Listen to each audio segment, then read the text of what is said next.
Hello guys, আজকে আমি একটা স্লাইম বানিয়েছিলাম।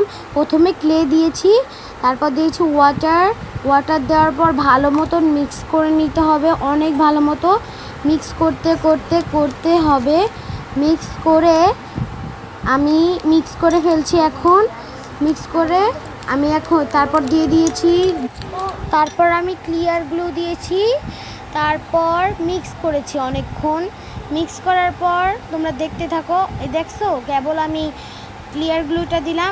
ফেভিকুইকও দেওয়া যাবে, কিন্তু আমার কাছে ফেভিকুইকটা ছিল না, তার জন্য আমি ক্লিয়ার গ্লুটাই দিছি। তোমরা ফেভিকুইকটা দিলেও হবে।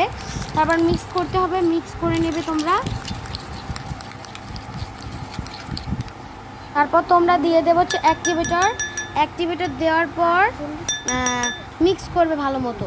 আমি কিন্তু 2-3 বার দিছি অ্যাক্টিভেটর, কারণ আমারটা জমাট বাঁধে নাই, তার জন্য হাতে লেগে যাচ্ছিলো, তার জন্য আমি 2-3 বার দিছি। আর তোমরা যদি অ্যাক্টিভেটর টিউটোরিয়াল চাও, আমার আইডিতে আমি পিন করে দেবো, তোমরা যেয়ে দেখে আসবে। আর বলে যাবে স্লাইমটা কেমন হয়েছে, কমেন্টে বলে যাবে। লাইক এবং সাবস্ক্রাইব করে দিয়ে যাবে বন্ধুরা।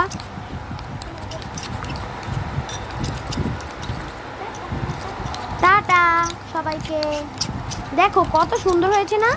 আমি একবার ধরেও দেখেছি, মানে অ্যাক্টিভেটরটা এত সুন্দর, মানে অ্যাক্টিভেটরটা এত কাজ করে ভালো, বলার মতো না। আর তোমরা এটা ট্রাই করবে, একবার ট্রাই করে দেখবে কেমন হয়েছে।